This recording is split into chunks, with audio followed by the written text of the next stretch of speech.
ਕਿ ਜਿਹਦਾ ਕੋਈ ਵੀ ਘਰ-ਬਾਰ ਨਹੀਂ ਆ। ਮੇਰਾ ਇਹ ਮੰਨਣਾ ਕਿ ਅਗਲੇ ਨੇ ਜ਼ਿੰਦਗੀ ਕਿੱਦਾਂ ਕੱਟੀ ਮੈਨੂੰ ਨਹੀਂ ਪਤਾ, ਕੋਈ ਭੀਖ ਮੰਗ ਕੇ ਕੱਟੀ ਹੈ ਜਾਂ ਫਿਰ ਰਿਕਸ਼ਾ ਚਲਾ ਕੇ ਕੱਟੀ ਹੈ ਜਾਂ ਕੀ ਕੰਮ ਕਰਕੇ ਮੈਨੂੰ ਨਹੀਂ ਪਤਾ। ਮੇਰੀ ਇਹ ਸੋਚਣੀ ਹੈ ਕਿ ਉਹਨਾਂ ਨੂੰ ਜਿਹੜੀ ਅੰਤਿਮ ਅਗਨੀ ਹੈ ਉਹ ਆਦਰ ਸਤਿਕਾਰ ਨਾਲ ਮਿਲਣੀ ਚਾਹੀਦੀ ਹੈ। ਖਵਾ ਰਹੇ ਹਾਂ ਜਾਂ ਕਿਸੇ ਨੂੰ ਅੰਤਿਮ ਸੰਸਕਾਰ ਦੇ ਰਹੇ ਹਾਂ ਜਾਂ ਫਿਰ ਕਿਸੇ ਨੂੰ ਬਲੱਡ ਡੋਨੇਟ ਕਰ ਰਹੇ ਹਾਂ ਤੇ ਇਹਦੇ ਵਿੱਚ ਇਹ ਕਿ ਮਨ ਨੂੰ ਸ਼ਾਂਤੀ ਮਿਲਦੀ ਆ ਤੇ ਇਸ ਤੋਂ ਵੱਡਾ ਸਕੂਨ ਮੈਨੂੰ ਨਹੀਂ ਲੱਗਦਾ ਕਿ ਕੋਈ ਹੋਰ ਹੈਗਾ ਜਾਂ ਕੋਈ ਹੋਰ ਆਪਾਂ ਨੂੰ ਪਾਰਟੀ ਕਰਕੇ ਫੰਕਸ਼ਨ ਕਰਕੇ ਘੁੰਮ ਫਿਰ ਕੇ ਨਵੇਂ ਕੱਪੜੇ ਪਾ ਕੇ ਮਿਲਦਾ। ਮੈਨੂੰ ਨਹੀਂ ਇਹਨਾਂ ਚੀਜ਼ਾਂ ਵਿੱਚ ਸਕੂਨ ਮਿਲਦਾ ਜੋ ਮੈਂ ਕਰਦੀ ਆ। ਮਤਲਬ ਕਿਹੋ ਜਿਹੇ ਉਹ ਲੋਕ ਹੁੰਦੇ ਨੇ ਜਿਹੜੇ ਆਪਣਿਆਂ ਨੂੰ ਨਾਲ ਦੇ ਜੰਮਿਆਂ ਨੂੰ ਰੋਡਾਂ ਦੇ ਉੱਤੇ ਸੁੱਟ ਦਿੰਦੇ ਨੇ, ਜਦੋਂ ਮਰਨ ਤੋਂ ਬਾਅਦ ਵੀ ਉਹਨਾਂ ਦਾ ਕੋਈ ਅੱਗਾ ਨਹੀਂ ਸਵਾਰਦੇ ਜਾਂ ਉਹਨਾਂ ਦਾ ਜਿਹੜਾ ਮਰਨ ਨਹੀਂ ਸਵਾਰਦੇ, ਉਹਨਾਂ ਬਾਰੇ ਤੁਹਾਡੀ ਕੀ ਸੋਚ ਆ? ਕੀ ਇਹ ਇਹੋ ਜਿਹੇ ਲੋਕ ਸੀਗਾ ਬਟ ਸਿਰਫ ਇੰਨਾ ਕੁ ਸੀਗਾ ਕਿ ਦੇਖੋ ਮੌਤ ਤੇ ਆਣੀ ਹੈ, ਹੁਣ ਜੇ ਸੇਵਾ ਕਰਦੇ ਆ ਜੂਗੀ ਤੇ ਕੋਈ ਗੱਲ ਨਹੀਂ। ਇਹ ਸੀਗਾ ਕਿ ਮੈਂ ਪੂਰੇ ਕਰੋਨਾ ਵਿੱਚ ਘਰੇ ਨਹੀਂ ਬੈਠੀ। ਸਤਿ ਸ਼੍ਰੀ ਅਕਾਲ ਜੀ, ਤੁਸੀਂ ਦੇਖ ਰਹੇ ਹੋ ਐਸ ਪੰਜਾਬੀ ਟੀਵੀ ਤੇ ਮੈਂ ਹਾਂ ਤੁਹਾਡੇ ਨਾਲ ਰਕੇਸ਼।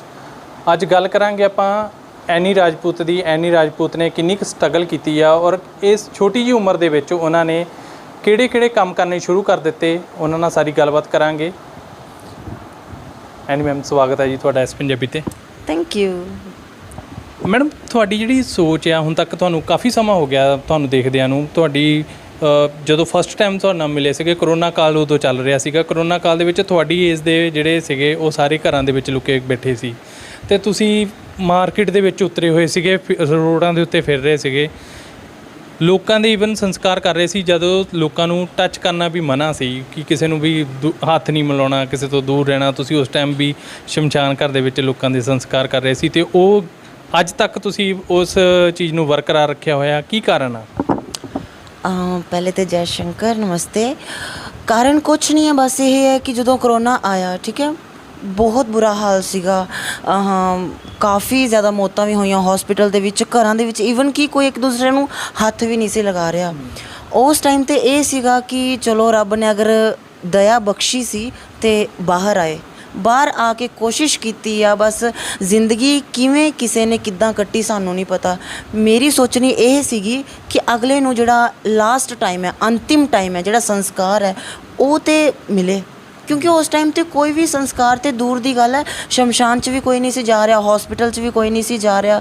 ਬਸ ਇਹ ਸੀਗੀ ਜਿੱਦਾਂ ਮੈਂ ਵਾਂ, ਮੇਰੇ ਵਰਗੇ ਹੋਰ ਵੀ ਕਾਫੀ ਸੀਗੇ ਉਸ ਟਾਈਮ 'ਤੇ ਜਿਹੜੇ ਕੋਸ਼ਿਸ਼ ਕਰਕੇ ਬਾਹਰ ਆਏ। ਕਾਫੀ NGO ਦੇਖਣ ਨੂੰ ਉਸ ਟਾਈਮ ਮਿਲੀਆਂ ਸੀਗੀਆਂ, ਮਤਲਬ ਥੋੜ੍ਹੇ ਲੋਕ ਬਾਅਦ ਦੇ ਵਿੱਚ ਤੁਹਾਡੇ ਤੋਂ ਬਾਅਦ 'ਚ ਹੀ ਸ਼ੁਰੂ ਹੋਏ।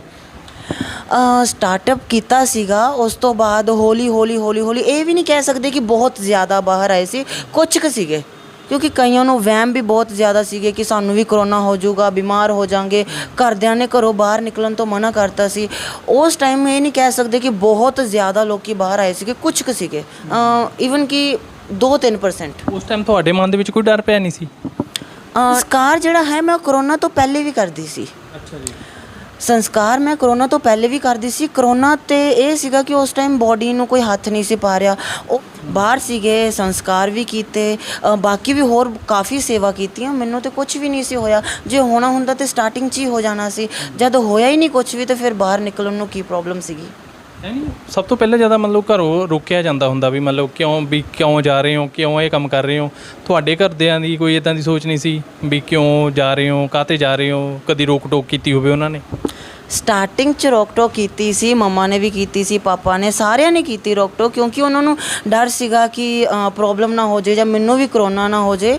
ਪਰ ਮੈਂ ਜ਼ਿੱਦ ਕੀਤੀ ਕਿ ਮੈਂ ਜਾਣਾ ਵਾਂ। ਜ਼ਿੱਦ ਦੇ ਕਾਰਨ ਹੀ ਮੈਂ ਪਹਿਲੇ ਦਿਨ ਮੈਂ ਉਹਨਾਂ ਨੂੰ ਕਿਹਾ ਸੀਗਾ ਕਿ ਕੋਈ ਗੱਲ ਨਹੀਂ, ਮੈਨੂੰ ਇੱਕ ਵਾਰੀ ਜਾਣ ਤਾਂ ਦੇਵੋ, ਕਿਉਂਕਿ ਜਦੋਂ ਦੇਖਦੇ ਸੀਗੇ ਟੀਵੀ ਵਿੱਚ ਜਾਂ ਫਿਰ ਫੋਨ ਆਣੇ ਕਿ ਕਿਤੇ ਕੋਈ ਵੀ ਚੀਜ਼ ਦੀ ਪ੍ਰੋਬਲਮ ਹੈ, ਰਾਸ਼ਨ ਦੀ ਪ੍ਰੋਬਲਮ ਹੈ ਜਾਂ ਕੁਛ ਵੀ ਕਿਸੇ ਨੂੰ ਚਾਹੀਦਾ ਹੋਵੇ, ਅਤੇ ਉਹ ਨਾ ਮਨ ਜਿਹਾ ਭਰਦਾ ਸੀ।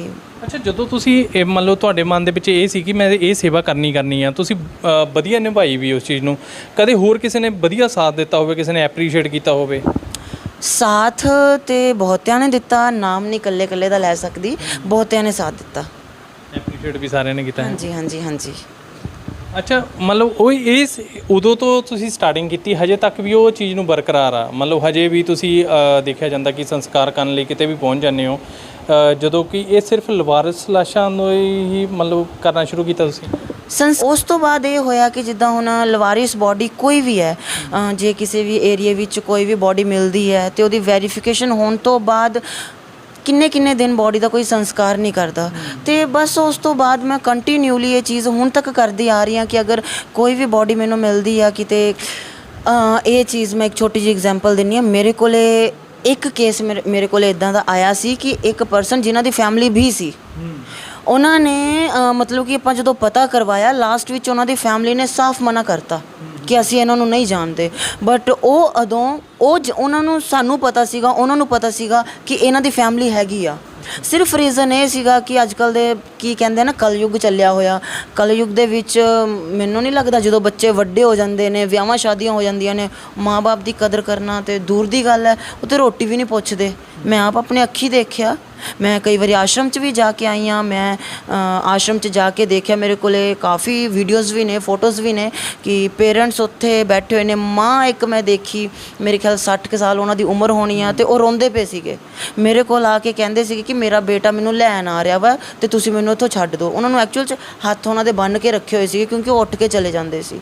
ਤੇ ਉਹਨਾਂ ਨੂੰ ਦੇਖ ਹਾਂਜੀ ਰੋਂਦੇ ਸੀਗੇ ਕਿ ਮੇਰਾ ਬੇਟਾ ਮੈਨੂੰ ਗਲਤੀ ਨਾਲ ਛੱਡ ਕੇ ਚਲਿਆ ਗਿਆ ਇੱਥੇ।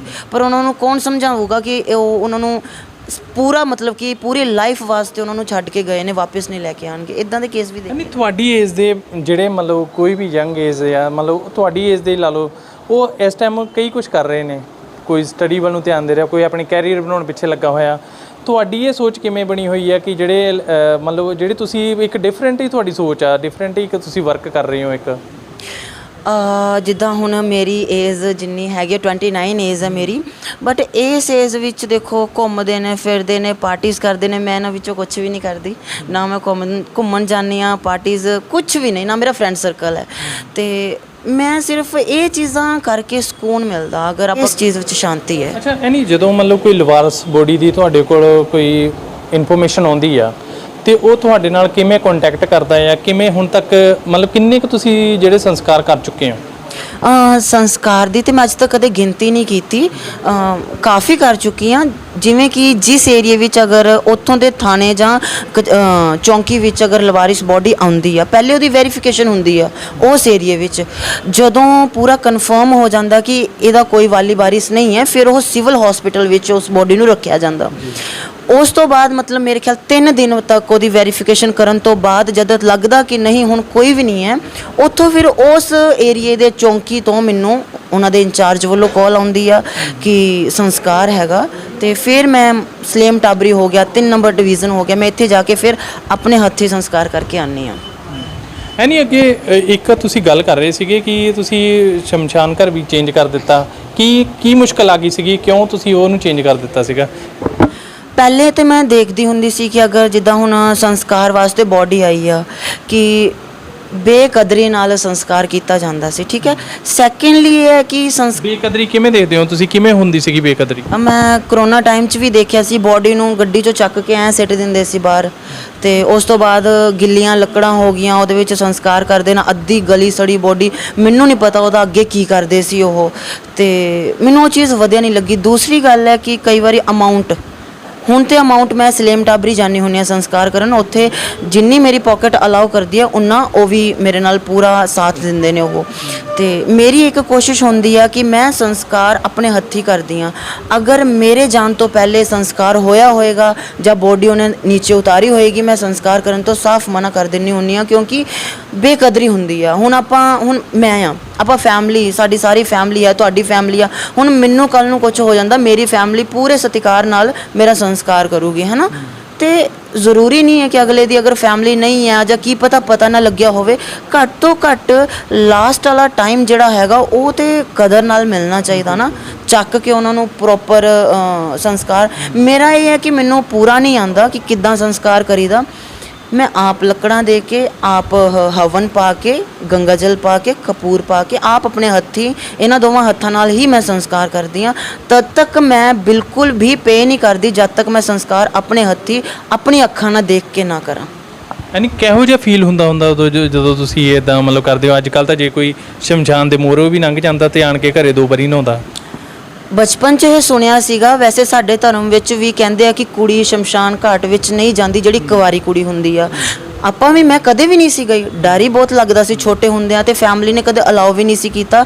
ਤੇ ਸਾਡੇ ਹਿੰਦੂਆਂ ਵਿੱਚ ਕਦੇ ਇਹ ਵੀ ਨਹੀਂ ਸੀ ਹੁੰਦਾ ਕਿ ਕੁਆਰੀ ਕੁੜੀ ਨਹੀਂ ਜਾਣਾ ਚਾਹੀਦਾ।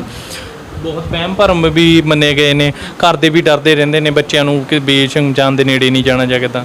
ਮਨ ਦੇ ਵਹਿਮ ਕਾਫੀ ਜ਼ਿਆਦਾ। ਨਹੀਂ, ਆਪਾਂ ਕਦੇ ਗਏ ਨਹੀਂ, ਕਦੇ ਜਾਣ ਨਹੀਂ ਦਿੱਤਾ। ਮੈਨੂੰ ਨਹੀਂ ਲੱਗਿਆ, ਮੈਰਿਜ ਤੋਂ ਬਾਅਦ ਵੀ ਸਾਡੇ ਕਾਫੀ ਹੈਗੇ ਨੇ ਨਹੀਂ ਜਾਣ ਦਿੰਦੇ ਫੀਮੇਲ ਨੂੰ ਕਦੇ ਵੀ।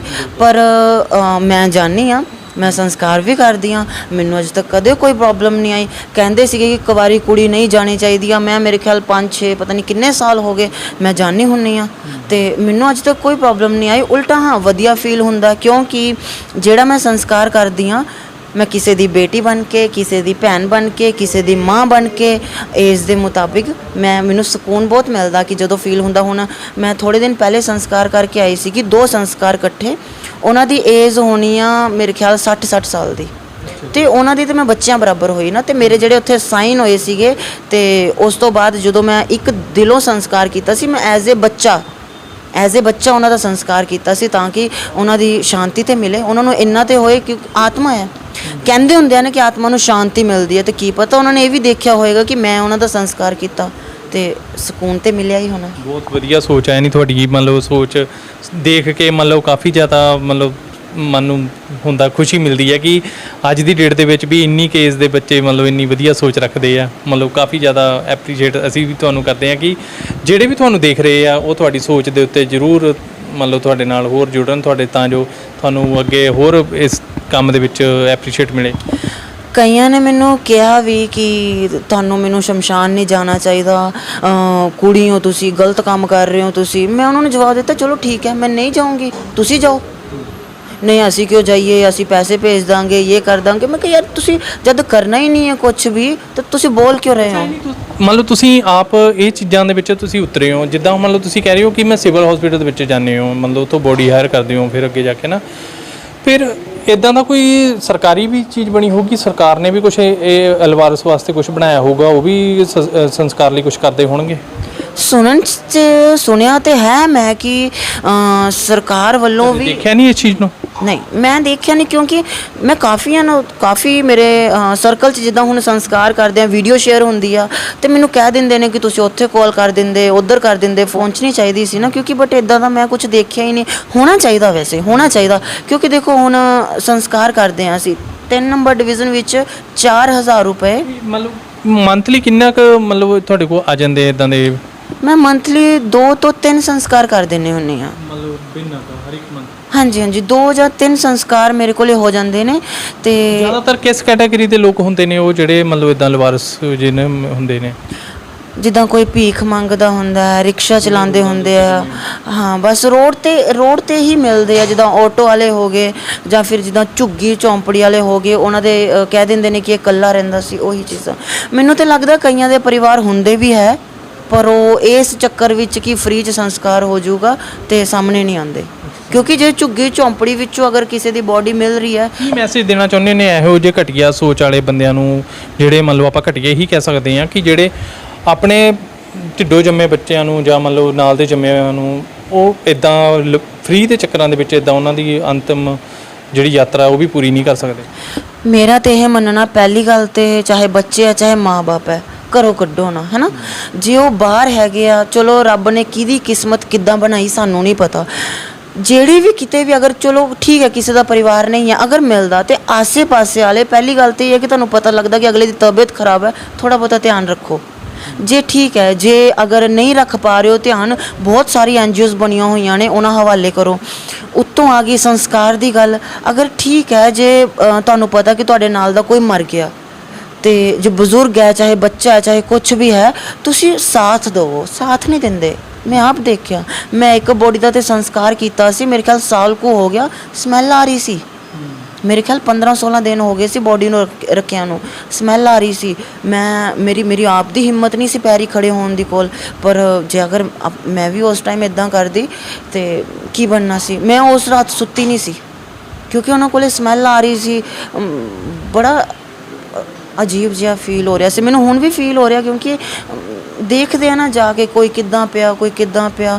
ਹੁਣ ਸਾਨੂੰ ਨਹੀਂ ਪਤਾ ਮੇਰਾ ਟਾਈਮ ਕਿੱਦਾਂ ਦਾ ਆਉਣਾ, ਤੁਹਾਡਾ ਟਾਈਮ ਕਿੱਦਾਂ ਦਾ ਆਉਣਾ, ਪਰ ਰੱਬ ਨੇ ਸਾਨੂੰ ਬਹੁਤ ਵਧੀਆ ਦਿੱਤਾ ਹੈ। ਰੋਟੀ ਮਿਲ ਰਹੀ ਹੈ, ਸਭ ਕੁਝ ਹੈਗਾ ਆਪਣੇ ਕੋਲੇ, ਖਾ ਰਹੇ ਹਾਂ, ਵਧੀਆ ਪਾ ਰਹੇ ਹਾਂ। ਬਸ ਇਹ ਹੈ ਕਿ ਮੈਂ ਇੱਕ ਦੁਆ ਕਰਦੀ ਹਾਂ ਕਿ ਪਹਿਲੀ ਗੱਲ ਹੈ ਕੋਈ ਲਵਾਰਿਸ ਬਣੇ ਨਾ, ਅਗਰ ਹੋਵੇ ਤੇ ਉਹਨੂੰ ਸਾਥ ਮਿਲੇ। ਤੇ ਮੇਰੀ ਮੈਂ ਇੱਕ ਚੀਜ਼ ਹੋਰ ਛੋਟੀ ਜਿਹੀ, ਸਰਕਾਰ ਵੱਲੋਂ ਅਗਰ ਲਵਾਰਿਸ ਬੋਡੀ ਦੇ ਲਈ ਕੁਝ ਆਉਂਦਾ ਵੈ ਤੇ ਪਲੀਜ਼ ਸਾਨੂੰ ਵੀ ਦੱਸੋ, ਕਿਉਂਕਿ ਹੁਣ ਇੱਕ ਬੋਡੀ ਦਾ ਸੰਸਕਾਰ 4000 ਵਿੱਚ ਹੁੰਦਾ ਹੈ। ਕਈ ਸ਼ਮਸ਼ਾਨ ਘਰਾਂ ਦੇ ਵਿੱਚ ਤਾਂ ਇਹ ਵੀ ਹੈ ਨਾ ਕਿ ਮੰਨ ਲਓ ਅਲੱਗ-ਅਲੱਗ ਰੇਟ ਰੱਖੇ ਹੋਏ ਨੇ।